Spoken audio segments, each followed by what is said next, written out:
Turn on. Oh my god. Finally. This is the 5th time I've been called out here. Last week we got these new hand terminals from MCM. William had me install one backstage. I told him very clearly that thing pulls nearly 80% load if it's not on a dedicated circuit. Did we upgrade the wiring? No. Now the diner loses power 10 times a day and somehow it's my fault. They keep telling me to replace the diodes in the fuse box. It's not the damn diodes. But he won't listen. He never listens. He just keeps telling me to fix it. You can't fix stupidity, William. It's failing the exact same way it's supposed to. Yeah, that's it. And log.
Hello, Frank?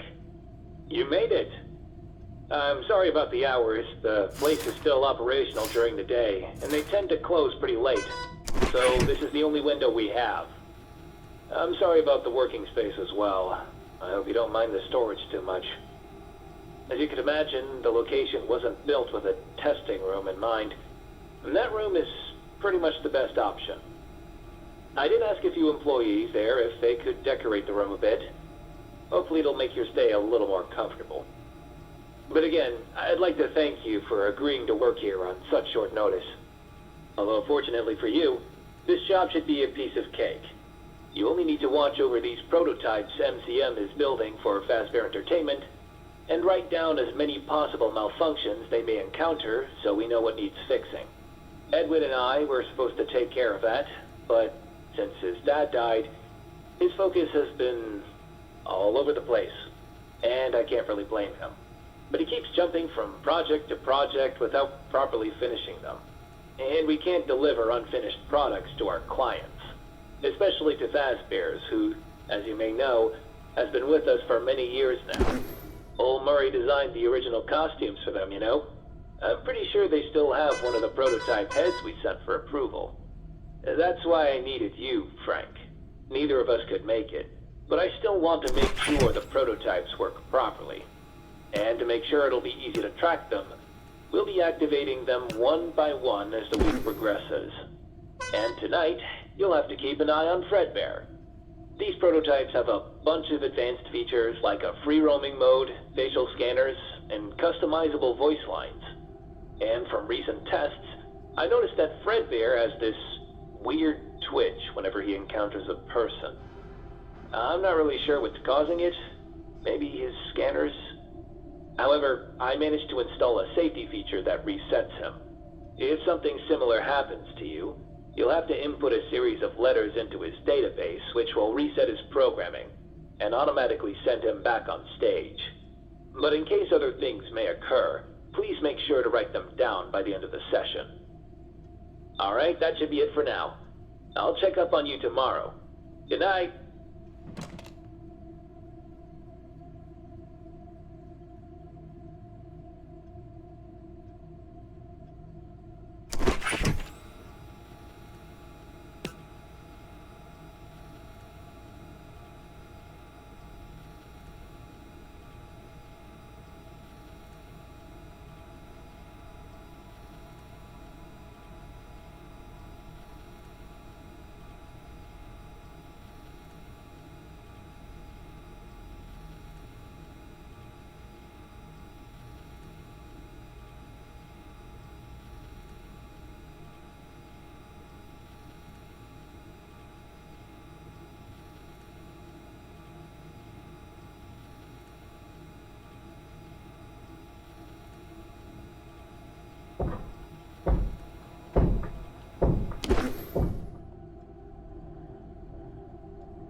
I've done security work before, Mr. Afton. But this, the hours, the pay, it doesn't add up. Why me?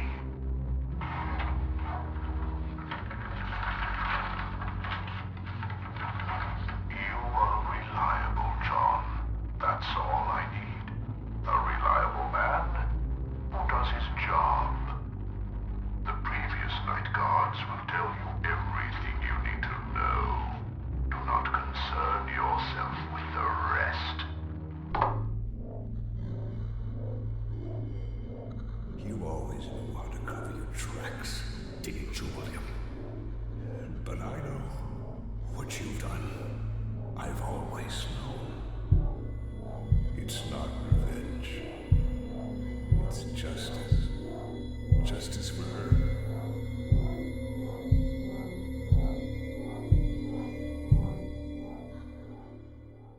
I won't let her be forgotten.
Welcome to Fredbear's Family Diner.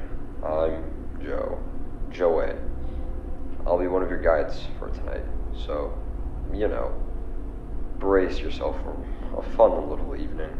And I'm Joanne. So we're here to give you the lowdown on the place. So, Fredbear's opened back in '79. A cozy arcade, family restaurant, all that, but it didn't stay so happy for so long. Yeah. Henry Emily's daughter went missing a while back. Broke him completely. Since then, he's been hiding out in a basement. We don't really know what he's doing down there, but we snuck down there once, got caught, and, we got switched to the day shift.